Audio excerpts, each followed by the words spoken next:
Sometimes there's technical difficulties. A mama's reckless love. A mama's reckless love.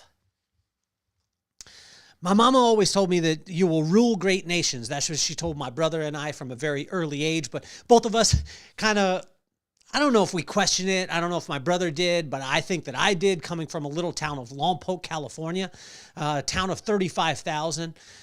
We didn't grow up with a ton of things. A lot of our friends had things that we thought were the greatest things in the world, and we thought all of them were rich. But what my mom kept saying was, you will rule great nations. And so with this episode today, the corresponding proverb for the corresponding day, it's Proverbs for 3,000-year-old wisdom. I'm going to be going through the Bible in the NIV version. If you don't have a Bible, that's okay. If you want to get one, it'll work out amazing for you. But this thing, a mama's reckless love, I reached out to my brother today and I said, hey, give me 3 words that would describe mama. And he said, forgiving, selfless, and resilient. For me, my mama, the 3 words were overwhelming, never-ending, and reckless. And I'll explain to you as we go, but in this episode, we're going to talk about instruction, understanding, wisdom, steadfastness, righteousness. We're going to be talking about a mama's reckless love. Proverbs 4, 3,000-year-old wisdom, the corresponding proverb, corresponding day. Let's get this party started.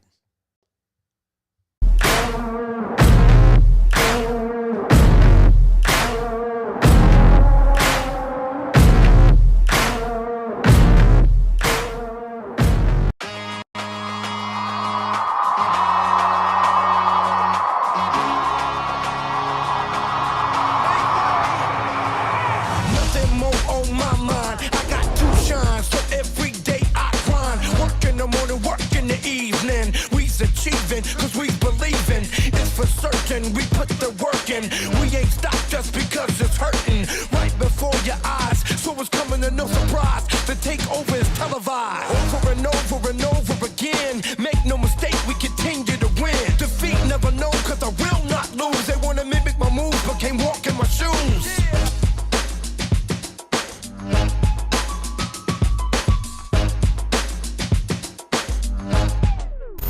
Welcome back to another episode of Unscripted, the corresponding proverb, corresponding day, Proverbs 4. This morning I was on my dog walk and I was so excited about spending a little bit of time and breaking down the word. And what kept coming to me is my mama, my mama, my mama. And she kept talking to me over and over again. For those of you who don't know, my mom was 62 years old when she moved on to heaven. That was about 5 years ago. And but she stayed with me ever since. She raised 3 boys, and what she would constantly say to us is that you will rule great nations. And my mama gave a blueprint for us, and I want to talk about my mama's reckless love. And so for me, I said overwhelming, never-ending, and reckless.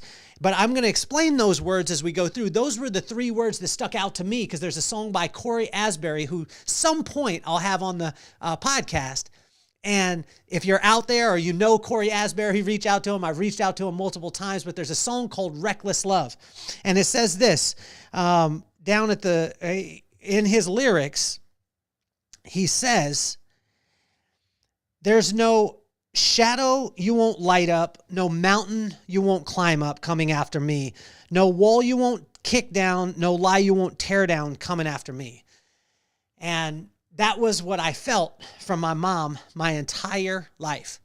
That she was resilient, like my brother said, that she was selfless, like my brother said, and that she had forgiveness like nobody else that I've ever experienced. Proverbs 4 is special to me because she was born on the 4th. She was born on March 4th, 1956, which is 3, 4, 5, 6, and there's very few days that are consecutive like that. She kept coming to me on my dog walk this morning and just over and over, just speaking to me over and over again. And our whole entire life, what she gave us was the blueprint.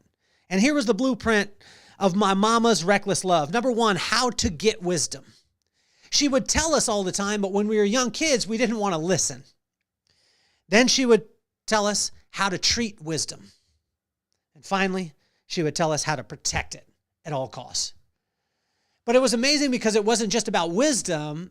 she said how to get a Proverbs 31 woman, which we prayed about. And if you haven't got a chance to be able to check out the series, go in the playlist on YouTube, and you can check out the corresponding proverb, corresponding day. In Proverbs 31, it talks about a godly woman, how to get a Proverbs 31 woman, how to treat a Proverbs 31 woman, and how to protect a Proverbs 31 woman so she won't go away.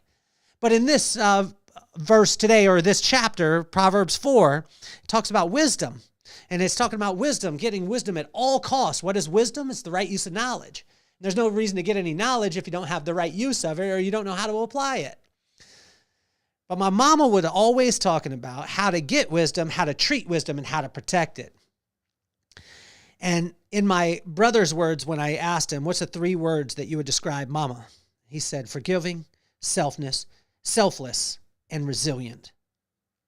See, in this first point, here's where her forgiving heart came into play for me. In how to get wisdom, point number 1, speak with authority. See, my mama always spoke with authority. She didn't speak from a place of, I don't know if this is.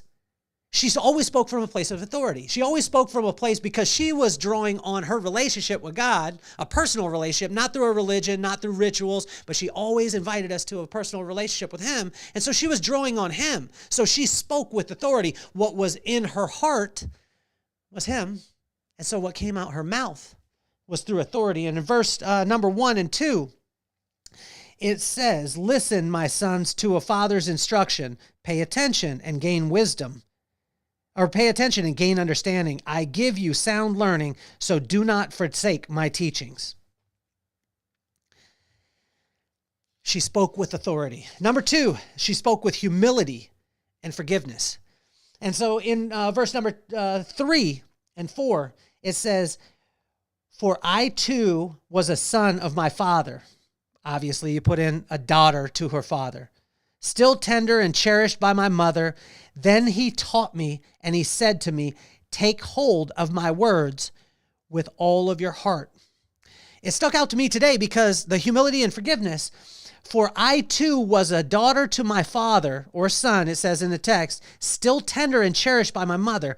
What my mom was always saying is, son, I'm not telling you to do these things because I am the authority. She was telling me because she had gone through these things. She was a 13-year-old young lady that got with my dad at that time. By 16, or by 15 years old, she was pregnant. By 16, she had my brother, and she had lost her mom at 14 years old. And so she was telling me that I'm not telling you because I'm perfect. I'm telling you to seek wisdom and to get wisdom at all costs because I too have gone through the things that you've gone through.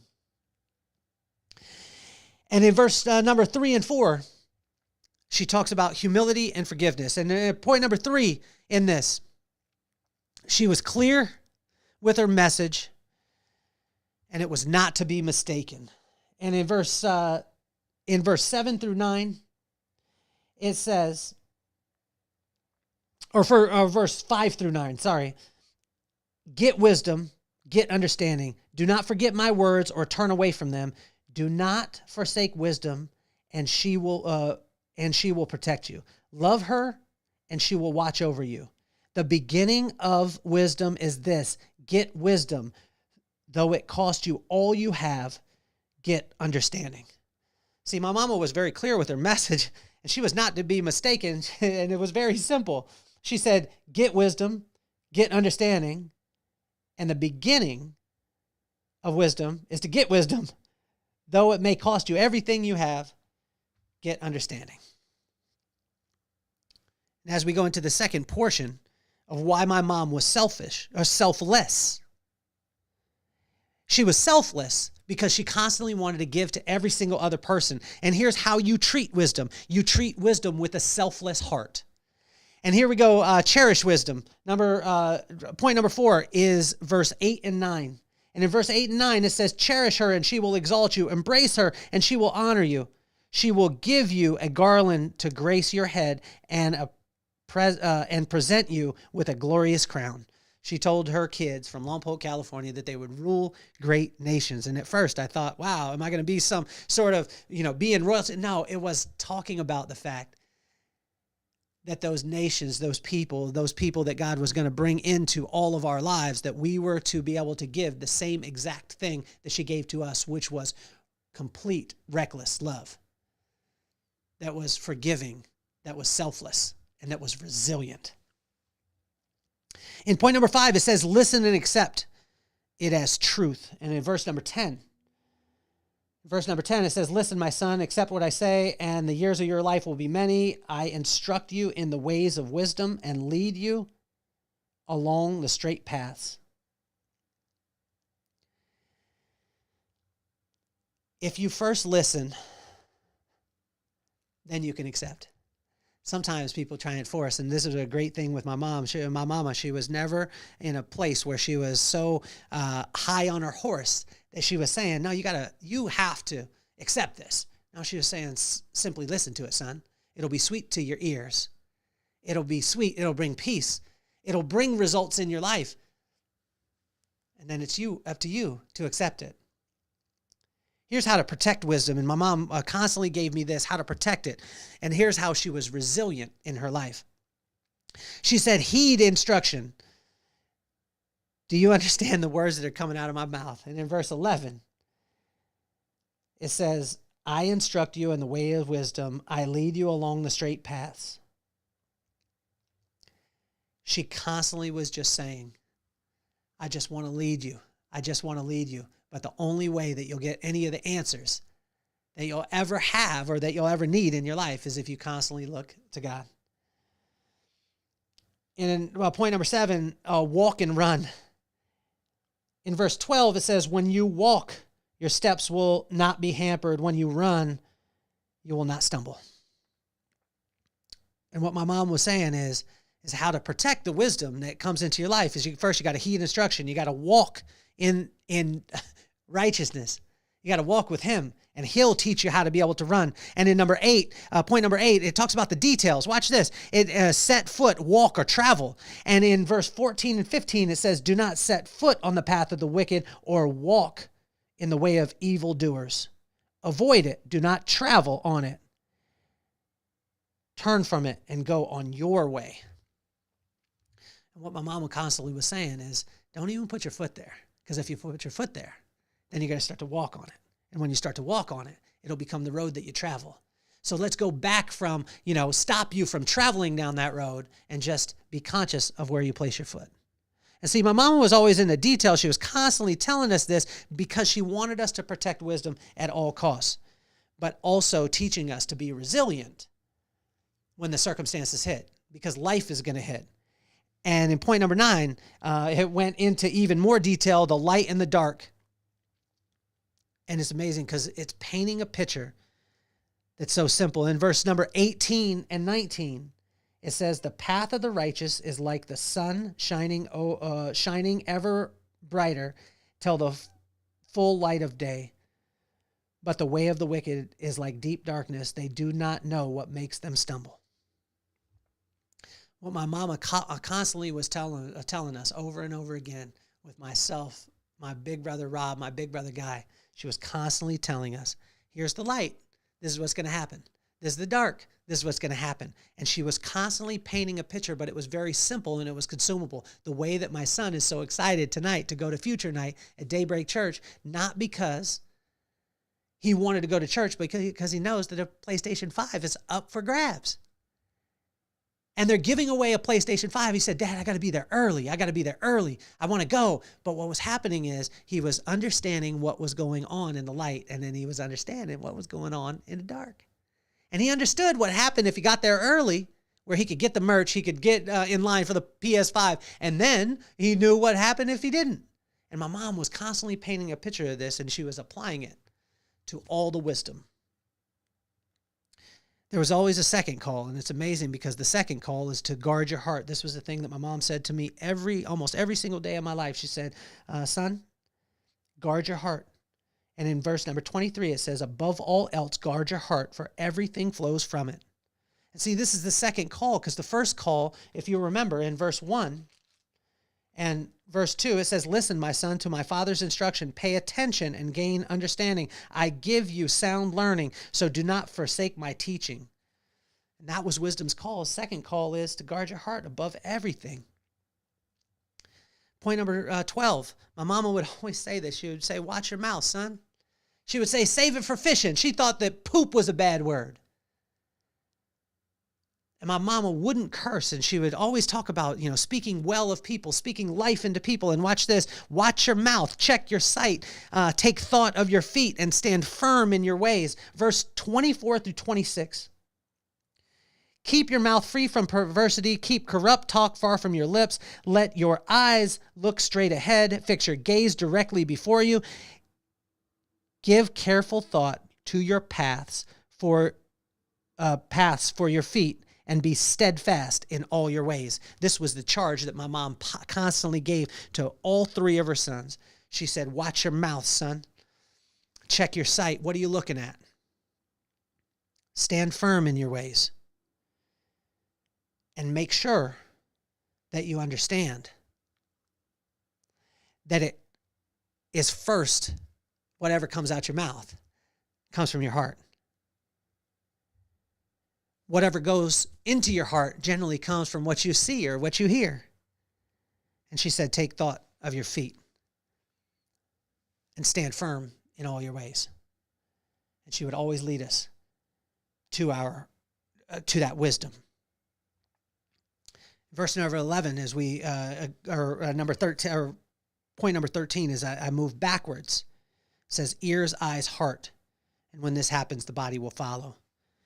In verse 20 through 22, it says, my son, pay attention to what I say. Turn your ear to my words. Do not let them out of your sight, for they will keep them within your heart, for they are life to those who find them and health to one's whole body. And what my mama was saying in that is guard your ears, guard your eyes, because that's what drops into your heart. Once it gets into your heart, your body will start to follow. So be conscious, son, of what you're hearing. Be conscious what you're seeing. Be conscious what you allow into your heart. And generally, the only way into your heart is if you hear about it, then you see it for yourself, and then it starts to drop down into your heart. And when it gets into your heart, then you start to speak it. And she said, be conscious of the words that you say.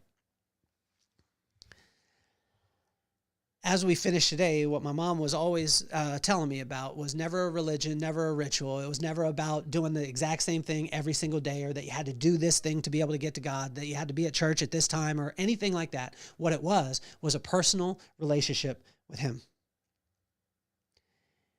And to stay focused on where God would have you, and where He would have you is where He'll tell you, but He'll tell you when you spend time with Him. And she said, don't look to the left or to the right. In verse number 27, as we finish, it says, do not turn to the left or to the right, but keep your foot from evil.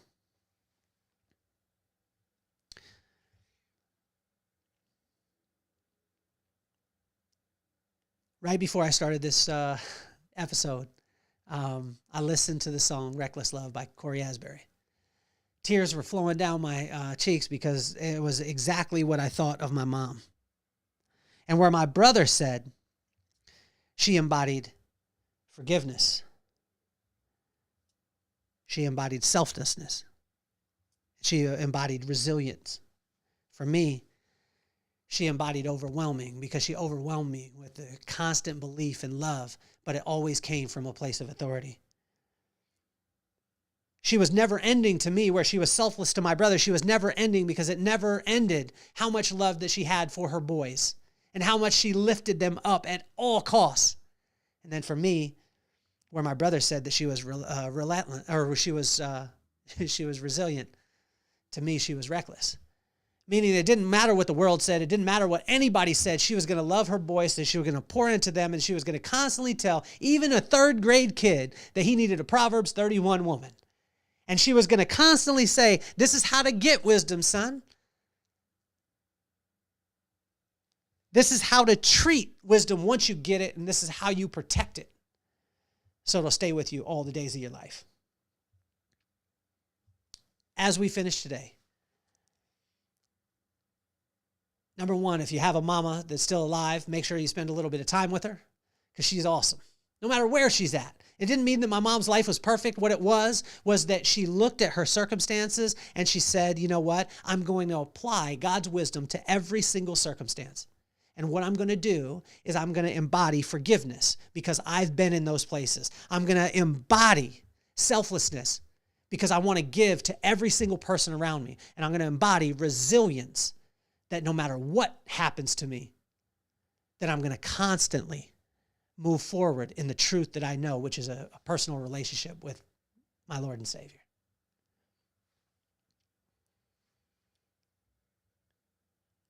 Proverbs 4 means so much to me because my mama meant so much to me. And I finish with this, is there's no shadow you won't light up, no mountain you won't climb up coming after me. No wall you won't kick down, no lie you won't tear down coming after me. And when I hear those lyrics to that song by Corey Asbury, it just makes me think of my mama. The overwhelming, never-ending, reckless love of my mama shows me exactly the type of love that God has for me and has for every single one of you. Thank you so much for tuning in today. It's been another episode of Unscripted, the corresponding proverb, corresponding day. Proverbs 4, 3,000-year-old wisdom that's applicable today. Hopefully you had a phenomenal time. My name is Kelly Cardenas, and I'm officially off the hot seat. Peace, love, and soul.